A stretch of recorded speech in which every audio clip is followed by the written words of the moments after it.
Hello everyone. How are you today? My name is David Winter. This is really loud. I don't know if that's feedback. You're killing me. I'm the Director of Consulting Services at a company called Cloudability that specializes in cloud financial management.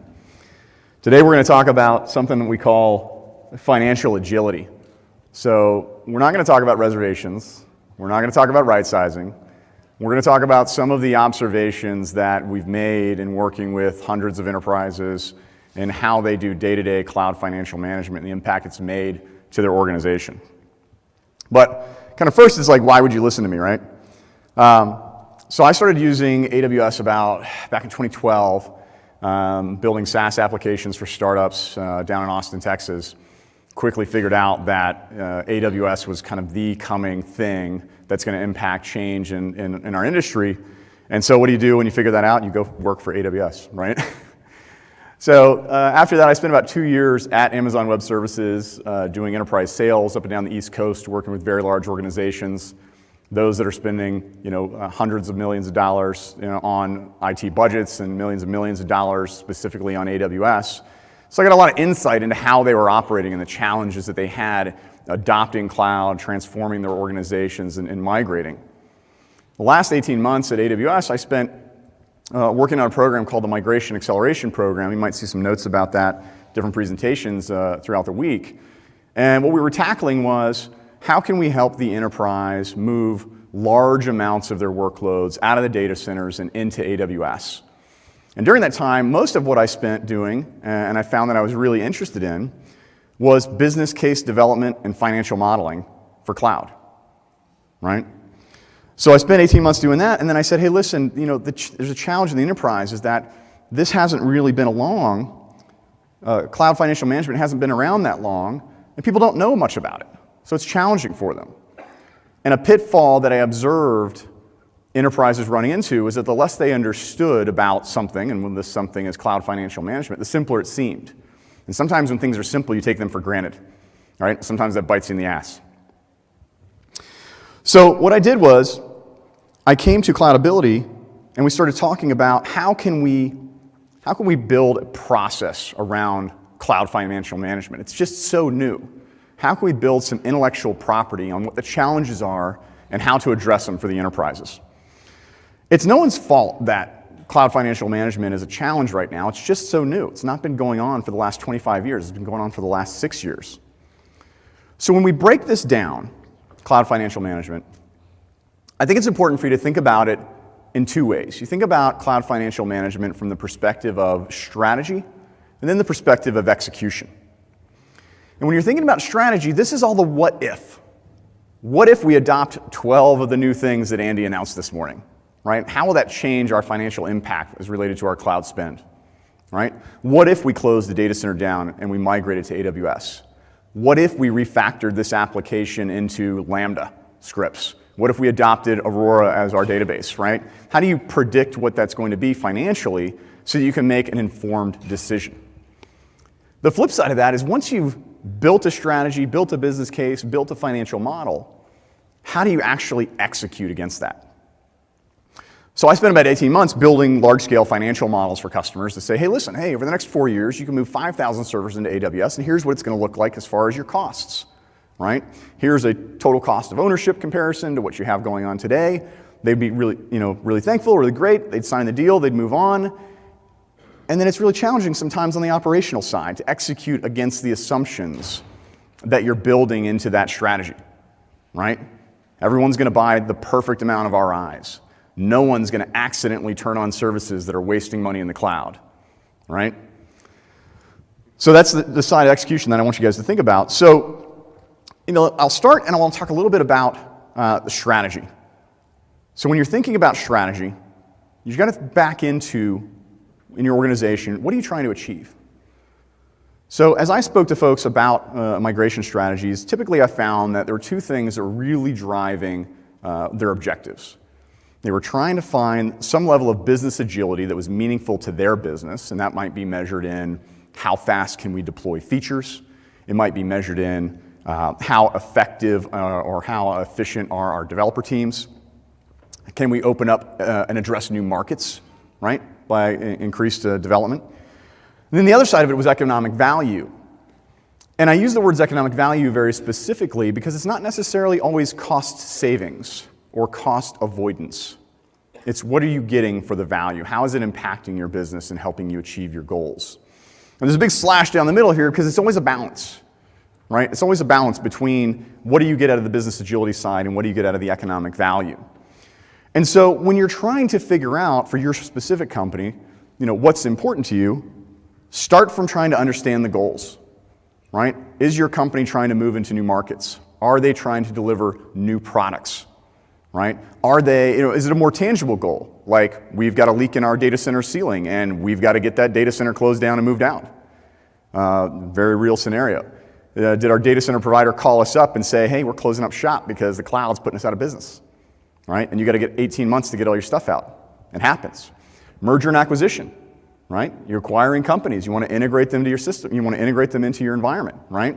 Understand your goals because it's going to define how you go about balancing that economic value with that business agility to develop your business case, your strategy for migration to AWS. So carrying on with just this migration example of the what if and the strategy, I'm going to talk about 3 different patterns that you should consider when you're kind of developing your financial strategy to help you make a decision for migration.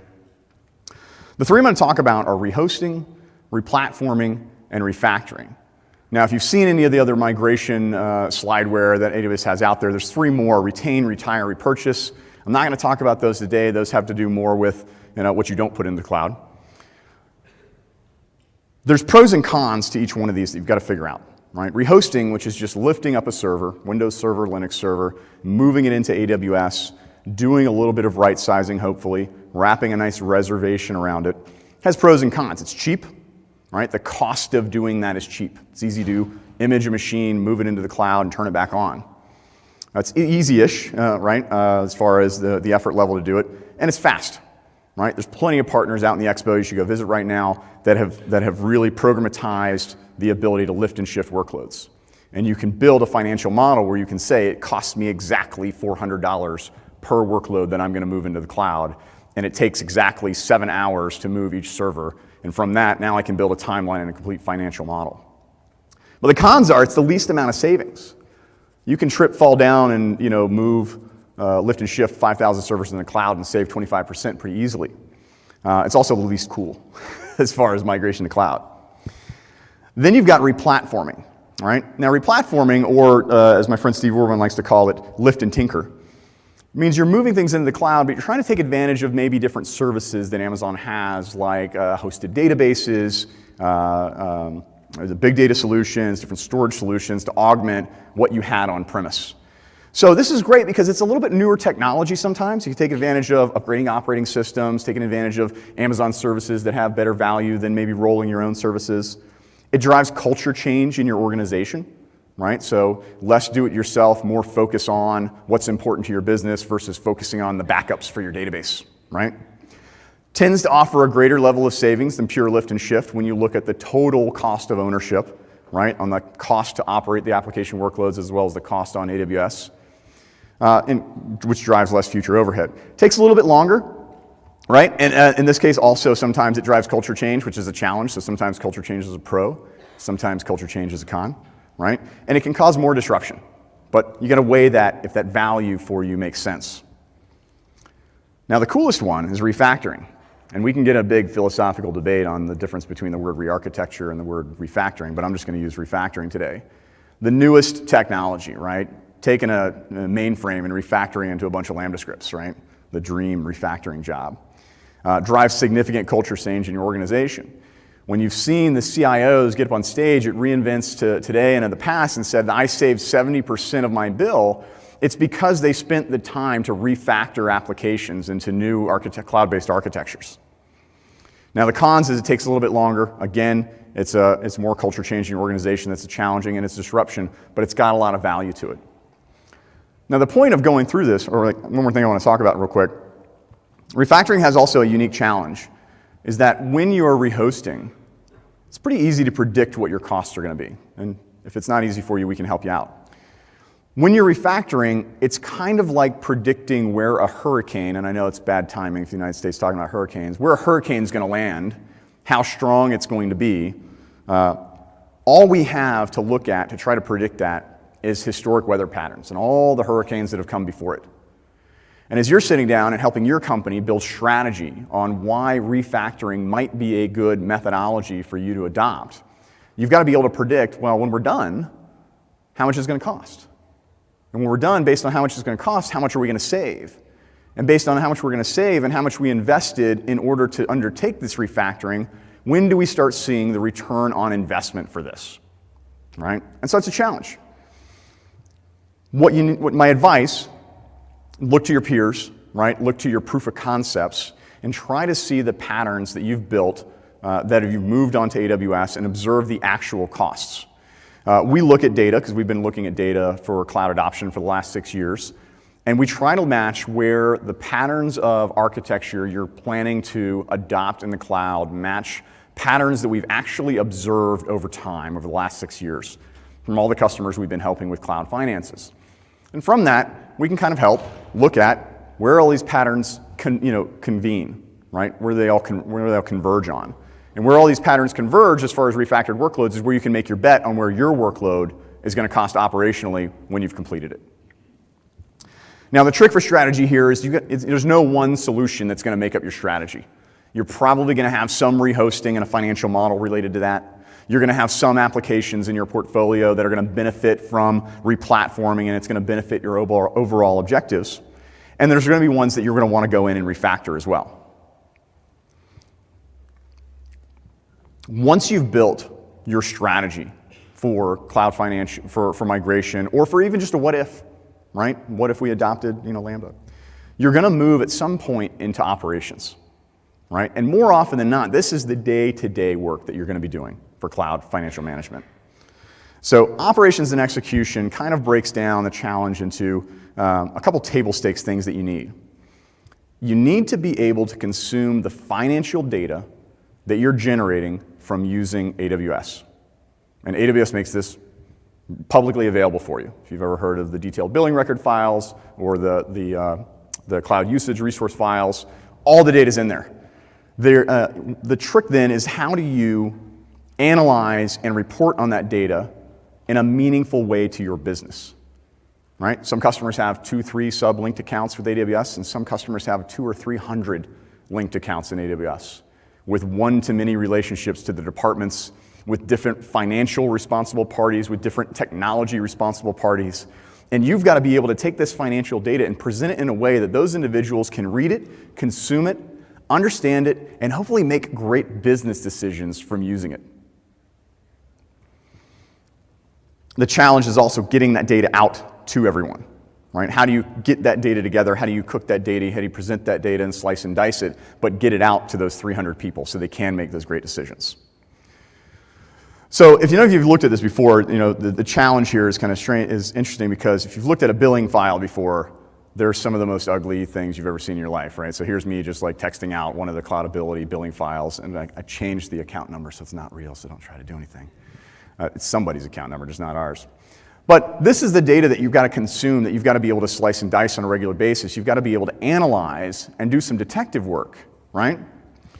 But you've got to make sure that you, as an organization, have the ability to understand and consume this data to make the decisions. So this is where I'm going to give you some kind of helpful hints of what I've observed as a good process for analyzing your own internal capabilities. What you want to look at internally is you want to say, what pricing models and programs are we using, right? And this pricing models and programs I'm talking about, are you using on-demand? Are you using spot? Are you using reservations to the best of the ability, right? All these flexible pricing options that the providers give you. How well are you leveraging automation and governance in your organization? If I gave everyone in the room access to my Amazon account and let them do whatever they want, I've got absolutely no control over the cost that's going to come out of that. But if I build automation and orchestration, then I can prevent people from deploying Redshift clusters in Singapore, right? I can prevent people from Bitcoin mining, on my accounts, and I can control what options they have, what options they use, and I can greatly reduce the drift in my predicted spend as a result of people, willy-nilly turning things on in cloud. Something that's I think overlooked quite often is a deep understanding of your software licensing, right? There's a lot of Microsoft out there. There's a lot of paid operating systems out there, a lot of paid databases out there. And when you're thinking about your overall cloud financial strategy, you've got to think about your software licensing position, your enterprise agreements with all these other third-party vendors, and where are you getting the best bang for your buck and you leveraging those services on the cloud. Plenty of customers that I helped with strategy sessions and migrating to cloud were shedding these operating system costs and shedding these database costs as part of the overall value proposition in this transition to cloud. Another interesting one that I've had some conversations about recently, network-intensive workloads, something that's also overlooked. You've got this great application on premise. You want to move part of that application to the cloud to leverage the scalability of the cloud for some sort of three-tier web architecture, and you leave the database behind because the database is a little bit older, it's a little bit more challenging, it's a little more touchy. Then all of a sudden you have this network chatter going up and down your direct connect link, and that's not a cost that maybe you planned for. So moving the pieces of the application around between premise and cloud, and even in different VPCs and regions in the cloud, drastically sometimes changes the amount of networking costs that you're going to incur. And you've got to be cognizant of that. You've got to pay attention to that. Application inventory, and this is just simply, do you know what you have in the cloud? Do you know what applications are out there? Not the resources, not the EBS volumes, not the instances, but you know what applications are running on this stuff. And can you link that back to the same business organization structure that you linked your account hierarchy to? Team knowledge is important as well. I ran into someone the other day, a great person, but they wanted to talk about EBS reservations. And for those of you who know about EBS reservations, there are no EBS reservations. And so kind of as a dead giveaway that maybe there was a little more education that needed to go on for this individual before they could really be kind of self-sustaining in cloud financial management. So you want to kind of dig in on, does your team understand what the different pricing models and programs are? Do they understand what the impact is of turning up an X1 instance? Do they understand the impact of what provisioned IOPS means when you turn that provisioned IOPS knob all the way up? Right? Because I think a lot of people out there just need a little more education. So be cognizant of that in your teams. The account hierarchy and the tagging is something that every enterprise builds their own jail, right? So when you have these 200 accounts and you've had them for 2 years and you come in and you want to adjust and build maybe a chargeback model, but it doesn't quite match what your business has been set up for, or the tagging strategy as applied doesn't give you the granularity you need to report on, dev versus prod or department 1 versus department 2, you've got a challenge there. So you've got to really analyze that, which also goes right back up there to automation and governance. How are you keeping that tagging hierarchy legit and consistent as people are deploying? Financial rules and regulations, right? Let's think of the accounting team as we're thinking about our day-to-day operations, not just the technology teams and not just the lines of business, right? These people have to close the books every month, right? They have to pay the invoices. They have to amortize the RIs. They have to manage the chargeback. They have needs too, right? So let's make sure they understand the cloud economics and finance. Let's ask them what their needs are. How do they need to consume the financial data so they can approve the bill? How do they need to consume the financial data for 2018 planning, right? Invoice reconciliation, right? Who approves paying the bill? And then one big one that I think everyone needs to kind of be introspective on is how are you using chargeback or showback, or a new one that I heard of called shameback, right? To drive good behavior, right? Good citizen behavior with your cloud economics and finance, right? So, once you've analyzed all these things, you can kind of identify where your gap is between how you want to be able to operate and what you can actually do today. Now you can start aligning these actions you're going to take, and you can kind of classify them. What's the most important thing we need to go do? Well, the most important thing you might need to go do today is buy a bunch of reservations, right? But second to that, it might be go renovate your entire tagging strategy. It might be bringing in some CI/CD and automation and infrastructure as code into your organization to give more consistent control. But you've got to measure how difficult is it to do these tasks, how much disruption will these tasks cause in my different lines of business, and how should I then prioritize these so I can move through this remediation to a point where I have the capability to financially operate in the cloud. Now once you're there, you're ready, right? It's time to take off. You have the actual capability to achieve the objectives you set out to achieve. You've got your plans, your processes in place, people are educated, you've got orchestration and controls. Now you're just doing day-to-day operations. And as we move into day-to-day operations, just a little flow chart of kind of what you need to do. You can do this, Jason's gonna come here and talk about how he does it every 5 minutes, but other customers do this on an hourly basis, daily basis, weekly basis.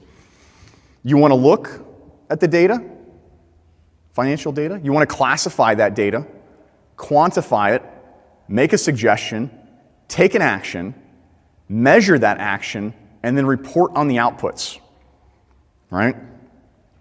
So let's dive into these a little bit. Looking, right? So I think of this as driving on the Autobahn. Driving 200 miles an hour on the Autobahn, you take your eye off the wheel, bad things can happen. If you're driving a $20 million annual costing cloud, if you take your eyes off the spend, bad things can happen, right? You can shave off a full headcount's worth of spend from some mistakes, from some waste, right? From poor decision. So looking at the financial data frequently, looking for macro trends, how much compute did we use last month? How much compute are we using this month? And there's even a lot of well-known, or from my perspective, well-known problems that people run into. I mentioned some earlier, right? EBS snapshot growth, provisioned IOPS, usage of different resources outside regions where you don't think they're gonna be exposed to, that you can hone in on and look at and go bring your carrot and stick to your teams and say, hey, I found this problem for you. I'd like to have a conversation about it. So when you're going and you're looking at that data, you want to have that conversation with that technical responsible party or the financial responsible party, and you want to classify that. And I have this grid that I came up with, and it's all about, is the behavior, the financial data, the dollars and cents that are being used, did I expect to see this behavior of the data? Did I expect the EBS storage growth to increase 2x, 3x over the last 17 days, right? And maybe I'm breaking that down by line of business versus looking at the whole company. Or is that unexpected, right? So expected things, right? You're buying a reservation, right? That's good, right? You expect that costs are going to go down after you buy a reservation. Unexpected things that are also sometimes good, AWS drops prices, right? Everyone likes waking up in the morning and finding out that AWS drops prices last night. The tricky part is when things are, harmful or unexpected. So something that might be expected and harmful is you're doing a migration and you're not moving as fast, and you're going to blow out your budget this month because you didn't move as many servers or it costs more or something like that. But at least you can see it coming and you can report on it and you can help reforecast, right? Now you're the hero in the organization because you saw it coming, right? The really bad ones are the unexpected and harmful, right? Uncontrolled, unexpected cloud usage, missing deadlines, and even malicious cloud usage, right? But once you've quantified, or once you've classified this, expected, unexpected, harmful, or helpful, you can move into quantifying it. And when you're quantifying it, you're saying, okay, well, I see this behavior, right? And let's call it some increase in storage spend for line of business 17. And it's been going on for the last 17 days, and it looks suspicious, looks interesting. Well, you can quantify that. You can go into the data and you can say that's $5,000 of money that's just gone. And every day this behavior continues, it's another $1,000 out the window, right? So now you can look at your fiscal year and you can go to that technical responsible party or financial responsible party and you can say, hey, I observed this behavior. I've quantified exactly how much money's already been flushed. And I can tell you that between now and the end of the fiscal year, if no action is taken, this is what's going to happen. And oh, by the way, after having that discussion on harmful, helpful, expected, unexpected, and what that technical responsible party is doing, you can go in and actually make suggestions on what to do next. So you can come in and you can suggest, once you classify and quantify, that maybe you want to turn off that script that accidentally grows the EBS snapshots, or maybe you not want to use that X1 instance type because it's just too much memory and you don't need it, right? Maybe it's a little more enhanced kind of suggestion on, hey, listen, I see that you're using a bunch of MySQL databases, and that's great, but have you heard of this Athena service? It might be a little bit slower, but if your application or your customers can tolerate it, we might be able to cut your costs in half by leveraging Athena instead of rolling out MySQL databases, right? And that's when you might roll back into doing another little business case to identify if that has value to the organization. But what's important about suggesting is taking the action. right? And this is where the stick comes in. You brought the carrot in, you've got the business case, you've got the suggestion, now you've got the stick, because you've quantified exactly how much cost they're going to waste if they don't take action. And you can measure that every day, all right? When they do take action, you want to go in and you want to measure it after the fact. If you walked in with a business case and you said, if you do this, you will save $50,000 for the rest of the fiscal year, 5 days after that, responsible party's taken action, go back in and measure it. Make sure you're right? Say, hey, it's really going to be 48,000, or hey, even better, it's going to be 55,000, right? Save those up. Start stacking those business cases up, because at the end of the day, it's not coming in and saying, we bought $6 million of reservations and it saves us $2 million a year. It's, we observed 175 places to save a few $1,000s for the rest of the year. And we were able to work with those teams to take advantage of 100 out of those 175. Here's the actual measured results of those actions we took. And also, by the way, the 75 that we didn't take action on, here's why. Someone didn't take action for, let's just say, to be nice, a good reason or a bad reason. A good reason is there's a blocker that we can identify, that we can then start to work on removing. The bad reasons are because sometimes people are lazy, and that'll work itself out in its own way. So in summary, before I hand things over to Jason, because Jason has been doing this for quite a long time, this methodology of building your strategy and building your financial operational muscle is what I think is really important for the enterprise right now, and it leads to this concept of what we call financial agility. Because things are changing in the cloud all the time, and things are changing in your business all the time. The technology is changing, new features are coming out, merger and acquisitions are happening, turnover in your organization, entry into new markets. And it's affecting the financials that are coming out of the cloud. And you need to be able to use this data to make great business decisions. So I want to bring up customer Jason Fuller from HERE. Jason's been running large-scale cloud enterprise and business, multi-billion-dollar businesses for many, many years now. So he's in a unique position where he's done this at least 3 times in 3 different very large organizations. And he's had to go through strategy and operations as he's worked with those companies. So I'll let Jason take the floor here and tell you a little bit about his story as well. Clicker, sir. Thank you, David. How's everybody doing today? Good?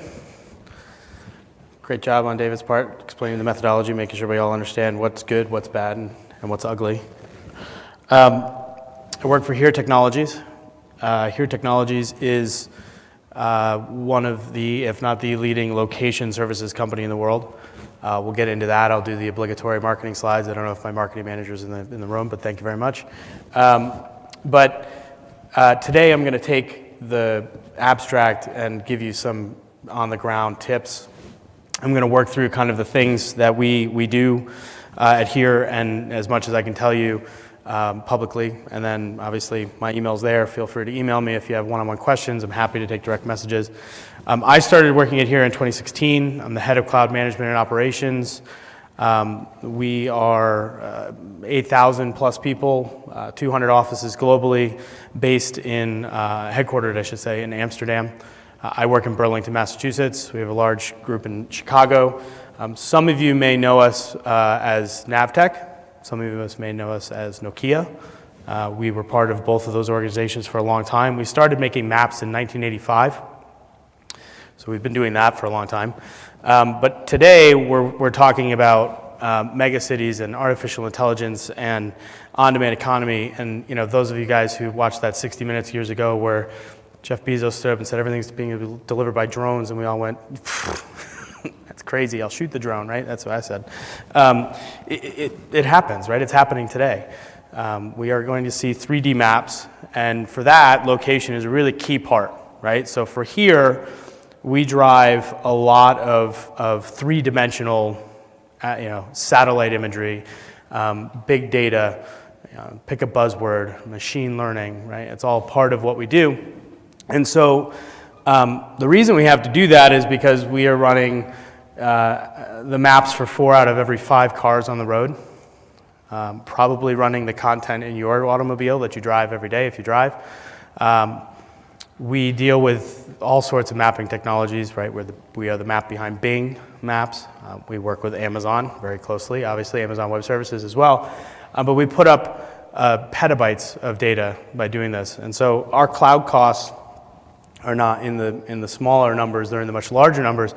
But what we do to control those cloud costs really has little to do with 700,000 probe data points per second coming off of BMW 7 Series. It has more to do with how do we maintain every dollar and we make sure that value proposition that Dave was talking about is there, right? How do we make sure that we push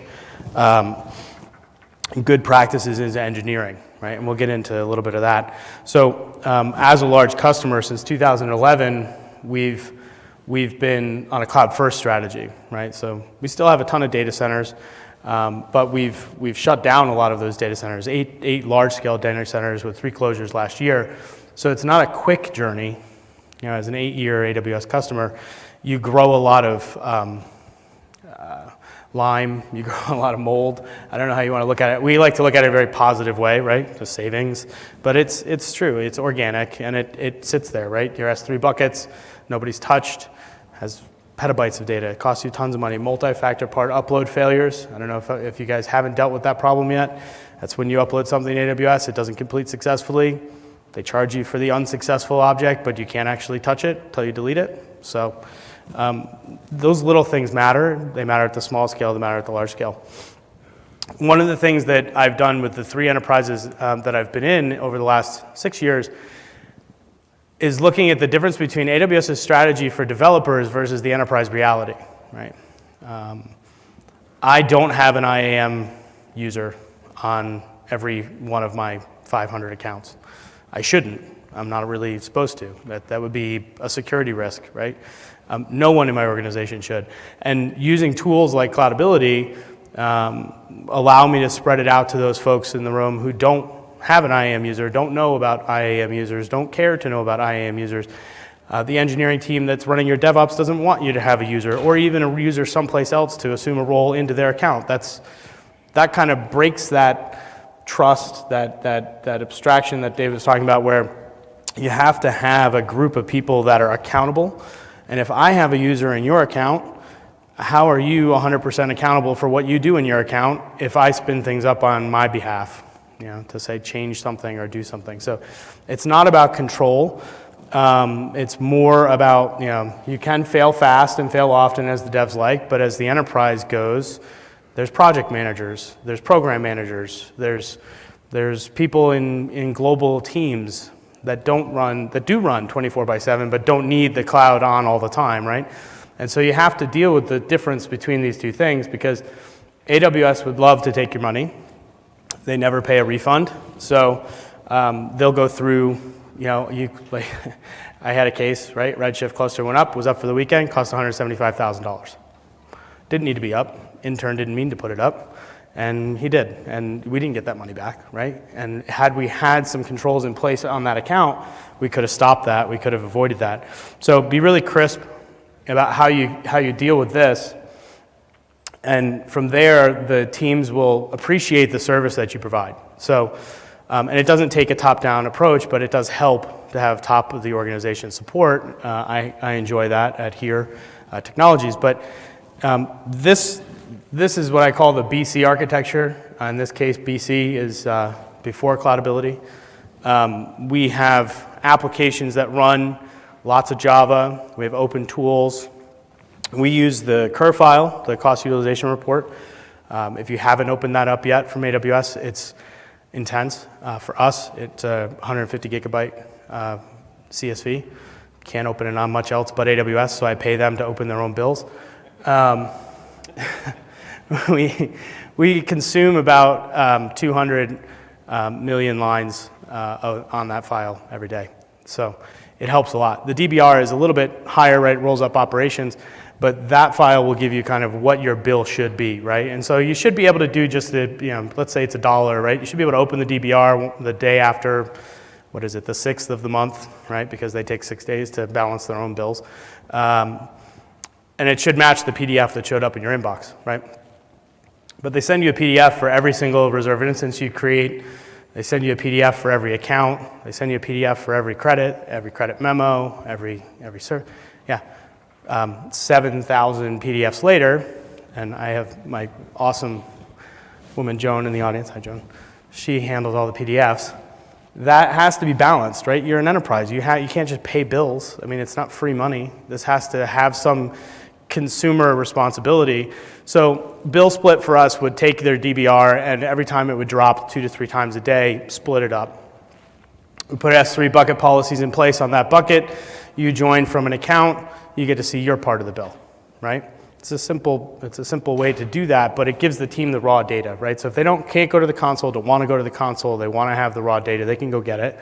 The lots of Java part is then taking all of that and breaking it apart and moving it around and doing a validation against a describe of instances, a describe of S3, telling me that I did have those things up in the cloud. In fact, they didn't just put an extra $40 million on my account, which AWS has done that to me too. And then open tools for visibility, right? If you don't want to afford Splunk, it's understandable, it's expensive. Tableau, not so expensive, same complexity. ICE, for any of us who have been working for a long time in this industry, was very popular. You have to have a way to give the people a view, right? So that for us is there. But ultimately, what it ended up with, people spent money in AWS. It lands in a bill, lands in a file. We break all that down, push it out into Amazon S3, push it out into Excel, and then push it out to all the people in finance who need to see this. But it's zeros and ones on the right side for them, have dollar signs in front of it, but they don't understand the difference between box usage on a C38 extra large versus box usage on a T2 micro. The engineering guys understand it. They went through the idea of, well, I need to produce a cloud that's performant, right? I'm going to just pick the biggest box because I'm part of an enterprise, and come find me for that one of 100,000 instances, and we'll have a debate. But they're the guys on the left who are just pushing the buttons. So that Excel file eventually comes back around through their finance people. But it's a long cycle, right? This takes a couple of months to deal with the bill. I think we're still not final on our October numbers, and we're just about to hit December, right? So this is the type of kind of churn that ends up happening when you get bigger and bigger and bigger. Even if your organization isn't growing, your AWS is growing. So what did we do with Cloudability? With Cloudability, and we went through a really deep trial with Cloudability. My team that I manage is made up of engineers, analysts, and project managers. We are an arm of finance in the sense that we produce files for finance, but we're not finance people. We're all certified. I'm a certified SA. What we found by using Cloudability versus their competitors, to remain nameless, is that the API that they have, the ability for us to do the good engineering work we had to do to make that right side happen faster, actually produced value for us. My team could spend less time analyzing whether an RI is needed or not. We centralized our RI purchasing.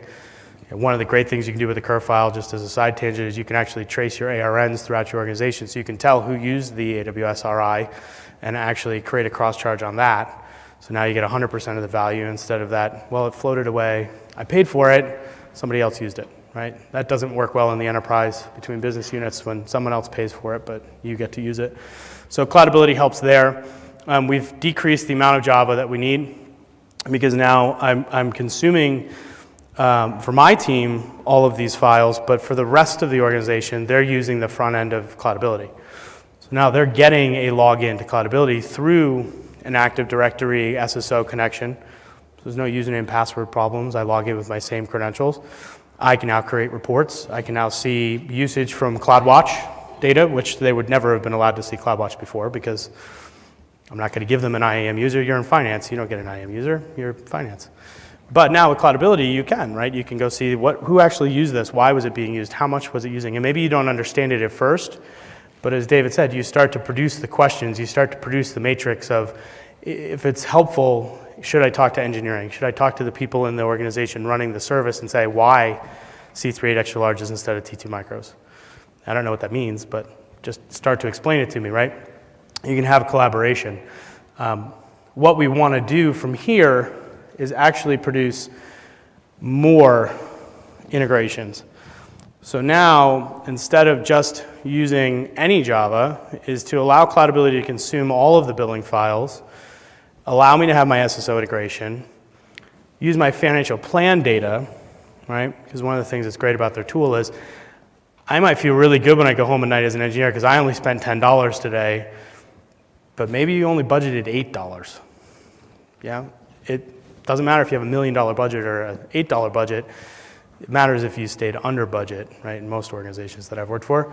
So the financial plan data coming into Cloudability now gives me a huge lift because I can actually produce a number that says you did an okay job, but if you don't change this behavior, you're going to get over budget. You're going to be in the red. We're going to have a conversation with probably at some point the CFO, but definitely with the finance cost center owner very quickly.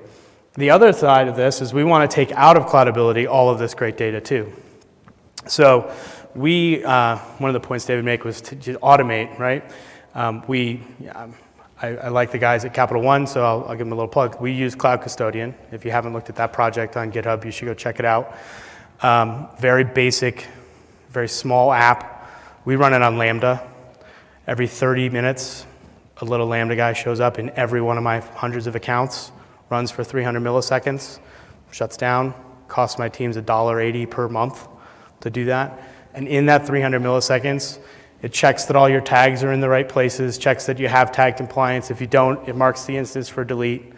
It goes in and it says, what else can I tell you? Well, I can tell you that this instance, VPCs, for example, you're above 80% of your soft limit. Put a ticket to AWS and lift the soft limit. So we've removed the soft limit problem automatically every 30 minutes. And the other thing we want to do with it is actually pull out the right sizing data and say, hey, I know the CPU is at the floor, 0%, every night at 6 p.m. So at 7 p.m., send a stop command to this instance.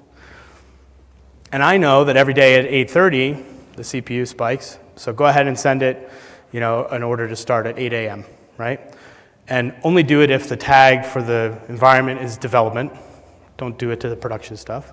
And if I start coming in at 8 a.m., change it to 7:30, right? Because it'll stay at the YAML operating order that I give it.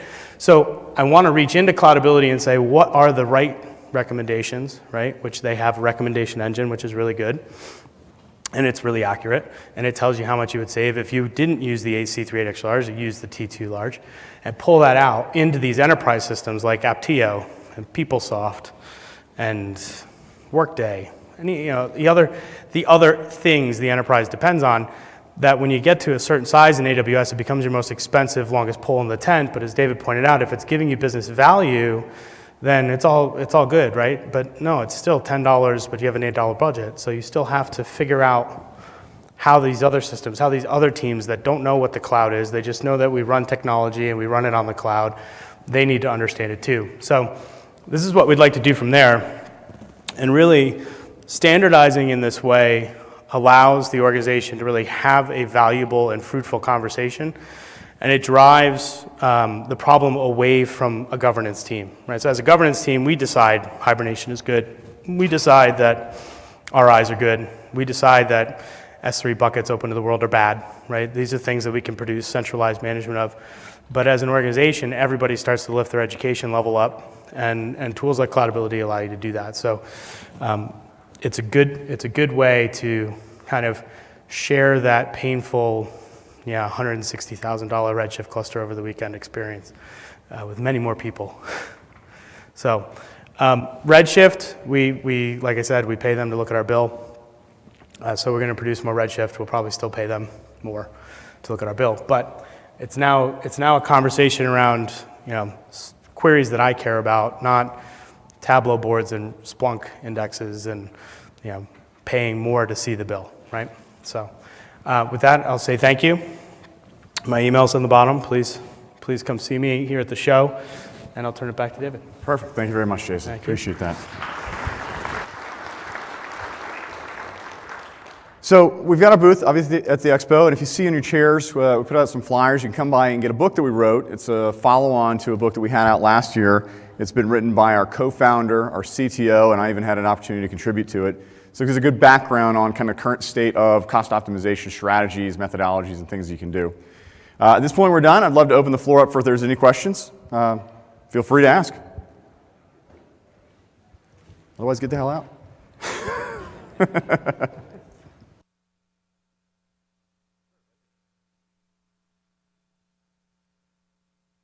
I have a team of, let me do my head count, 7 4 engineers, 2 project managers, business analysts, that sort of size.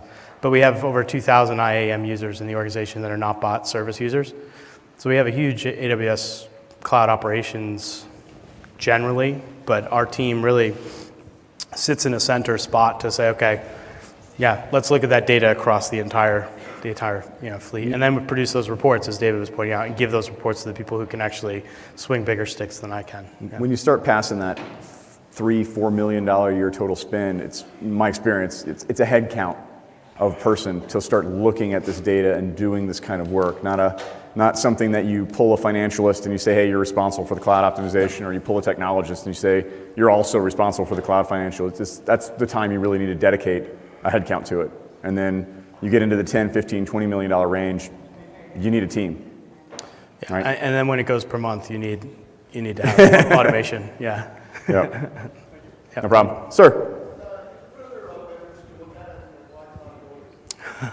Well, why Cloudability? I think the big thing was we saw the API was much more robust.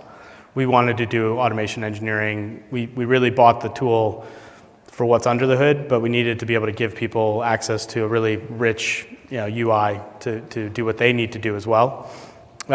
We evaluated our own internal. We said if I took my tools that I had and made it into a product and went after it really hard, how much would I spend and how many years would I do that and how many engineers would I need?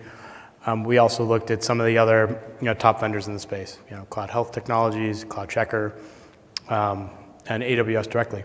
And to be honest, there's no knock to Scott Chandler's organization inside of Cost Explorer. They focus on the dev, right? So the reality of the enterprise is devs are not the only people who care about AWS. And so even though they can give you an API, my finance person's not going to know what that is, right? They're not going to be able to do anything with it. And I'm not going to give them an IAM user because that breaks my security posture. So these guys, they work off of a really good role-based security model. So for every new account that we pop out, it gets a Cloudability role, immediately gets logged into Cloudability, puts a new account in Cloudability, and it also drives into Cloudability integration with our views. So we've completely automated our view process with Cloudability. So now every new user and every new account immediately is in Cloudability, and they can immediately start using the tool, and their views are only locked to what they're responsible for. So it's not like I had to share everybody's laundry with everyone. I could say, you're responsible for automotive, you're responsible for drone, you're responsible for maps, and it became a very easy thing. Now that takes a little bit of back-end IT integration with your internal IAM Active Directory grouping and roles, but it's all possible with their tool, which is really what we liked. Does that help?